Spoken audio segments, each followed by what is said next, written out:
सभी बहन भाइयों को राम राम। मैं मास्टर बलराज सिंह अपने यूट्यूब चैनल पे आपका स्वागत करता हूं। और आज की इस वीडियो में मैं भिवानी में पहुंचा हूं और हमारे गुरुजी जो संगठनों की जान, जिन्होंने अध्यापक संघ को, किसान सभा को, खेत मजदूर को और अलग अलग संगठनों को सहयोग किया है और बहुत ही क्रांतिकारी साथी, हम उनसे दो बात करते हैं। भिवानी में मास्टर शेर सिंह जी से हम रूबरू होते हैं। हाँ गुरु जी। हाँ जी। आप कोई गुरु मंत्र बताओ हमने कि संगठन कैसे हमारा मजबूत हो। जैसे रिटायर कर्मचारी संघ है, हम इसको और अच्छा बनाना चाहते हैं, तो कैसे क्या करना चाहिए गुरु जी? देखिए, संगठन की मजबूती इस बात पर निर्भर करती है कि संगठन के जो कार्यकलाप हों वो जनतांत्रिक हो।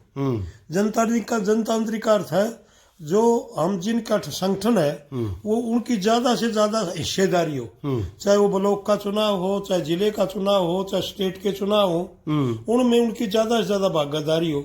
जितनी ज्यादा बड़ी भागीदारी ज्यादा लोगों की होगी तो जनतांत्रिक प्रणाली आगे बढ़ेगी।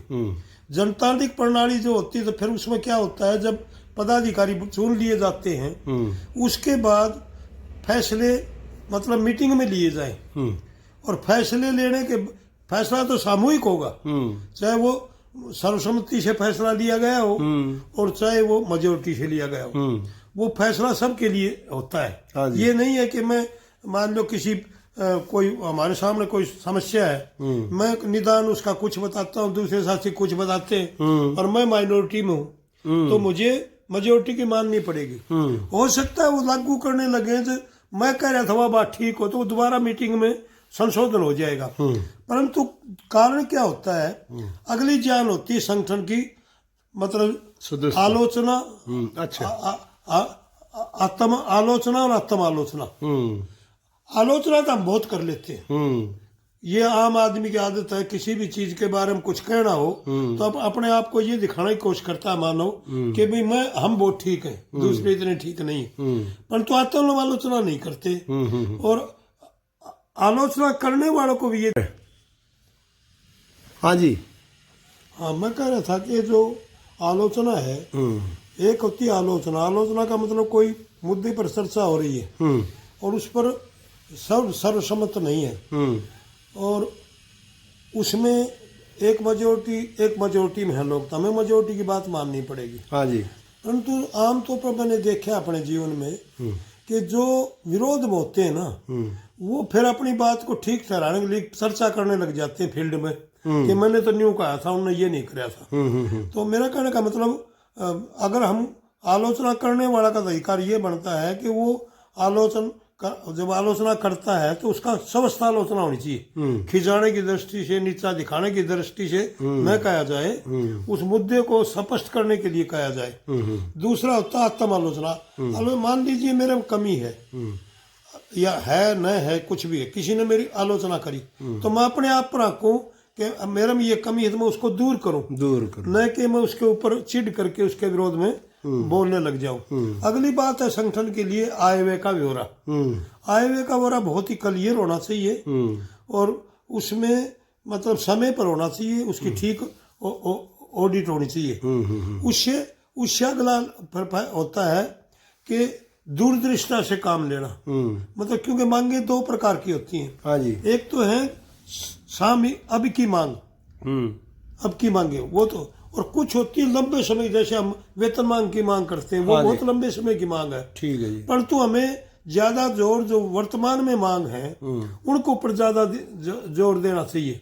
और वर्तमान मांगों में भी ये ध्यान रखने की जरूरत है, स्थानीय कोई मांग है, मान लीजिए आप किसी जिले में गए, उसकी कोई विशेष समस्या है तो उसके ऊपर सबसे ज्यादा ध्यान दो कि वो उससे जुड़ाव ज्यादा बनेगा। तो फिर संगठन भी मजबूत और प्रणाली भी ठीक चलेगी, आय व्यय का हिसाब ठीक हो। और फिर है कि रिपोर्ट तैयार करना। रिपोर्ट जब तैयार करते तो रिपोर्ट का मकसद ऐसा होना चाहिए लोग हौसला लेके जाएं। रिपोर्ट के अंदर इस तरह के मुद्दे नहीं उठाने चाहिए जिससे आम जो प्रतिनिधि आ रहे हैं जिनका हौसला टूटे। वो चाहे कमी रही हो परंतु वो कमी मीटिंग से दूर होंगी, वो कमी रिपोर्ट में दर्ज करने से दूर नहीं होंगी, रिपोर्टों से होंगी। तो मैं समझता हूँ इस हिसाब से चलेंगे। मेरा तो अनुभव रहा है। टीचर यूनियन में भी मैंने काम किया, लंबे समय तक जनरल सेक्रेटरी भी रहा हूँ, प्रेसिडेंट भी 3-4 बार रहा, 2 बार जनरल सेक्रेटरी भी रहा। सर्व कर्मचारी संघ का मैं 11 साल लगातार प्रेसिडेंट रहा। बनने के बाद रिटायर हुआ तब तक रहा। जबकि कई काफी हेडमास्टर बनने के बाद संगठन में हिस्सा नहीं लेते, मैंने बहुत मुस्तैदी से लिया। और अगली बात ये है कि वर्कर जो उसकी इज्जत करना जरूरी है। हाँ। अगर आप वर्कर की इज्जत नहीं करोगे ना, फिर वर्कर आगे नहीं बढ़ पाएगा। तो कई बार हम मूल्यांकन करते नहीं और आलोचना ज्यादा करते, उससे हमें बचना चाहिए। तो संगठन मजबूत होगा, कोई दो राय। और संगठन कहीं भी है, वो संगठन ही काम देगा, चाहे परिवार है, चाहे समाज है, और चाहे कोई संगठन है। अगर संगठन मजबूत होगा तो हम मुकाबला कर लेंगे, संगठन मजबूत नहीं होगा तो हम मुकाबला नहीं कर पाएंगे। और मांगे हमारी जो है वो होनी चाहिए जो आम जनता को प्रभावित करती हो। धन्यवाद सर।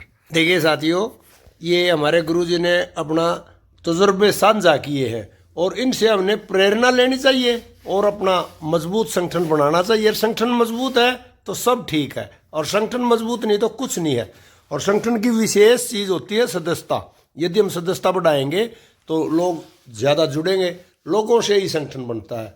आप इस वीडियो को लाइक करें, शेयर करें, कमेंट बॉक्स में कमेंट करें और मास्टर बलराज सिंह का यूट्यूब चैनल सब्सक्राइब करना ना भूलें। और इसको शेयर करेंगे तो और लोग भी लाभ उठाएंगे। बहुत बढ़िया, चलो हाँ, आ जाओ।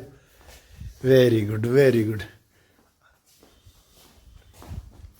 आज हमें बड़ा अच्छा मौका मिला और गुरुजी से संपर्क हुआ। तो ये गुरुजी का घर है। मैडम ज्यादा बीमार है। नहीं, आप भी लायक गे, थोड़ा थोड़ा वो करें। हाँ, ये गुरुजी का अपना मकान है।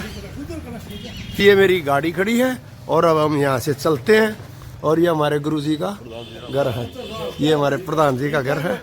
ठीक है गुरुजी, नमस्ते। ओके सर, ओके, नमस्ते जी। तो साथियों, ये वीडियो को लाइक करें। Thank you.